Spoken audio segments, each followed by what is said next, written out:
You got that moose permit for a bull, got that bull tag for Maine moose hunt, and now it's time to locate some potential bulls, some targets. And you've got to do that by getting off the roadways, getting out into the woods, and doing your thorough scouting.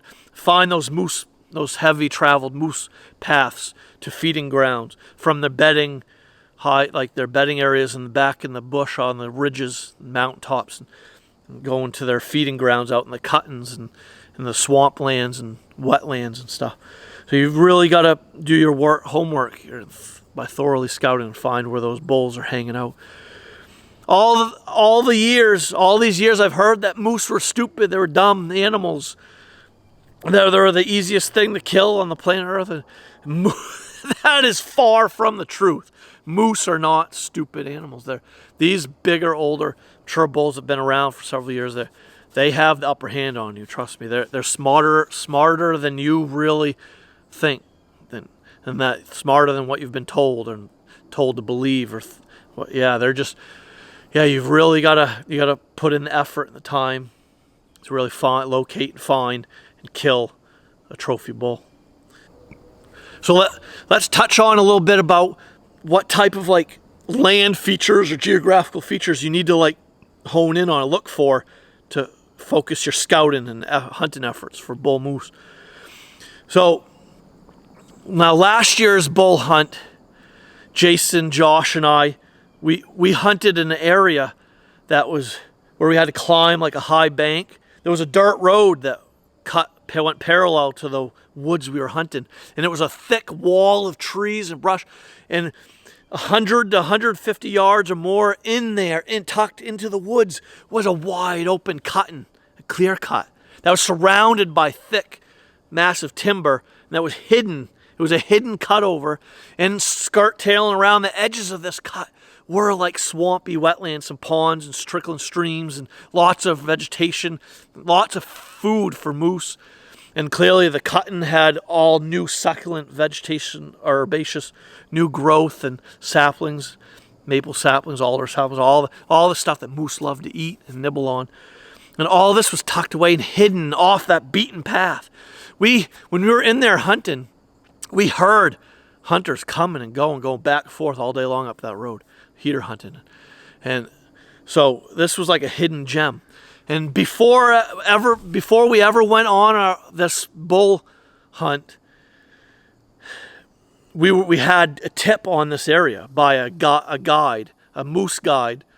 It was a friend of Josh and Skip. He was a family friend, and they had this guide friend scout for them in months in advance, and he gave us a tip on this area. He knew there was 2 good trophy bulls hanging in this general area, and courting the cows and all that. He said there was plenty of cow activity, and there was some younger subordinate bulls around running through, but there was 2 good trophy bulls in there, he assured us. And we pretty much knew to put in our time, focus all of our efforts, moose hunting efforts in this general area that was off way in there, a couple hundred yards in off any roadway. Because weeks prior, Josh and Jason scouted. They went into the area looking for fresh sign. They jumped a cow, and so they knew there was moose using the area, and they found tons of fresh droppings, browse sign. They found some bull sign. It seemed very promising. They knew this would be a good spot, good location to put in our efforts, to do some calling, using moose calls and stuff, and just sitting it out, being patient, waiting it out. And all that paid off. The guide giving us a tip on the area, some early scouting, just it all paid off and worked out in the end. And we called in this massive trophy bull that Josh and Jason put down. It was just a phenomenal hunt. It was like a 4-hour sit for us. I mean, we put in our time there, sitting it out, waiting, being patient. Every 20 minutes or so, we'd let out a call. We'd call very sparingly, our patience and calling efforts and stuff just paid off. And then sometime in the evening, an hour before dark, we heard the grunting and the crashing and thrash. This bull moose come charging in. What actually pulled the bull in, this big mature 7-year-old mature trophy bull in was subordinate young bull calls. It wasn't the cow calling, the estrus calls from a cow. It was other bull calls that really drew him in, which was awesome. He come in looking for a fight. He come in charging, thrashing through the woods and grunting every way. And he come in chest puffed up and just swaying. He come in looking for a fight to fight off and chase off this other bull, because he had cow. There were several cows in the area that he was courting. He had his little harem of cows, and he didn't want any other bull to steal the show. And he was coming looking for a fight. So it took some bull call.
If you're not subscribed to Spikes and Gills yet, please subscribe now. Click the notification bell so you'll be notified of all future uploads. I'd really love to see Spikes and Gills grow. The Spikes and Gills channel won't grow without your help and support. So definitely subscribe. Smash that like button for me. I recommend that you research all about bull sounds, cow sounds. Research moose calls and moose calling tips and tactics and how to. Google that, watch some YouTube videos on moose calling tips and how to go about that, because I recommend that you use moose calling to your advantage. And also use your thorough early scouting efforts to your advantage to find those perfect locations and just piece the puzzles together. Scouting, fresh sign, knowing there's bulls and cows nearby, cows hanging with their harem of bulls hanging with their harem of cows, and just put it all together, and boom, and you should have a successful trophy bull hunt. Now back to what I was mentioning about land features. Look for edges. Look for those wide open, like old clear cuts with thick timber edges, and inside the edge of the cut, look for like a swamp or wetland. So then you have like two edges. And then, in a sense, you have like a bottleneck pinch point or funnel, if you will, between a wide open cut over and a swampy wetland with stream or pond running through it. You have yourself there like a funnel or pinch point. And you should find a beat down highway where the moose are traversing through that area, skirt tailing around the edge of that cut. They're not going to want to expose themselves out into the wide open in the broad daylight. They're smarter than you think. They know to stick to that cover, stick to that edge. They're going to cut the inside corners of opening fields and clear cuts and stuff, and they're going to traverse, walk those inside the woods. The cows and yearlings and younger bulls might be out there feeding out in the cutover and milling around. But that mature big bull, he's going to hang back. He's just going to watch. He's going to sniff, use his sniffer and his hearing. He's going to use all of his senses to watch, observe those other moose out there in the open. He's going to stick to that cover. He's not stupid enough to expose himself out there. Now that's not unless now there's exceptions to the rule. Clearly, the mature bulls, they go stupid when a cow is in estrus. So that cow's in heat, and they really want to mate with that cow. Now, we've observed this in the whitetail world too. Mature whitetail bucks, the only time you catch them off the guard, a lot of times, and catch them kind of being somewhat silly and stupid, is when they've got a hot doe, a doe in estrus. It's no different when moose hunting, when the cow's in heat and estrus, she's ready to breed. That gets the bulls all wacky and out of whack, and they kind of let their guard down. And then and only then will mature trophy smart bull be kind of somewhat stupid. And they might be out there with a cow that's actually in heat. It's because he's mating, trying to mate her. She's smells right to him. He's ready for that. So that's the exception to the rule. But for all intents and purposes, for the most part, that bull's going to stay near the cover, stay near the edges. So you got to keep that in mind. So look for that type of like feature, land feature, like an old cutting up in logging country, an old cutting with new succulent vegetation growing, new growth with that edge, with a timber edge, and inside the timber, swampy wetland area. That a good stage, a good area for you to stage up, to sit it out, wait it out, do some periodic moose calling, would be in that corner. Tuck yourself back on the inside corner, about 50 yards off. Get yourself into the woods and watch that corner. Get to a point where you have shooting lanes out into the cutting and also into that inside corner. Picture the inside corner, make an L with your hand. This is the corner, the edges of the clear cut, the open area. In here, the inside part of your hand is the woods. You want to tuck yourself back here about 50 yards off that inside corner of that cutting.